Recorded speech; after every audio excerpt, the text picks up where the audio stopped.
one of your top priorities has been to make changes in the so-called stand your ground law in Florida. As an attorney, why do you think this law is fundamentally flawed? Well, we do a couple of things within the law that are unique. First, we'd say to law enforcement that you cannot detain someone that's suspected of a crime. What the law says is if someone claims stand your ground, we said you can't arrest them. But then we did a unique thing in that under the definition of arrest, they said detain. So fundamentally, if a officer comes up on the scene and one person's dead and one person's alive and says, I was standing my ground, under Florida statute, the plain reading of the statute, that law enforcement officer can't even detain the person. They just got to let them walk away.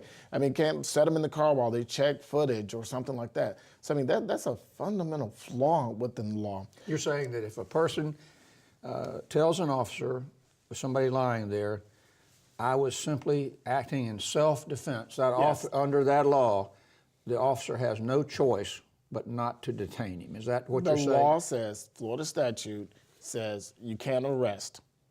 And under the definition of arrest is the word detain. Florida law says that. Now, those that are adverse to changing stand your ground or saying we shouldn't touch it, once you explain that fundamental flaw in it, it's almost universal. They're saying, well, yeah, police should be able to detain. So, I mean, that's one change I'm trying to do. Another change I'm trying to do is at least track the use of this law. Prior to the Sanford incident, it was very rarely used. A lot of people didn't know about it. But now, since the Sanford incident, defense attorneys are using it in ways you couldn't even imagine. So what I've tried to do is get FDLE to at least track the use through the courts and through law enforcement, track the use of this law.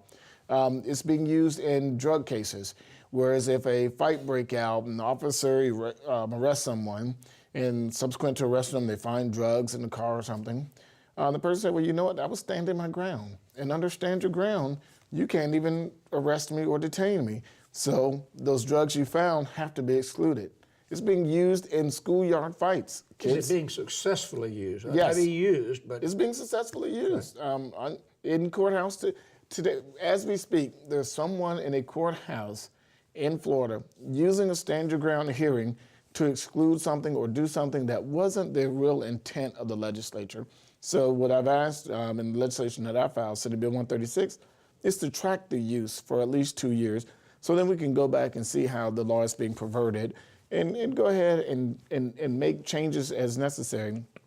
And the last thing, the third thing that I've thought that we should do is, if you're the aggressor, if you pick a fight, if you start the fight, if you take the fight to someone, you shouldn't be able to use stand your ground and all those presumptions.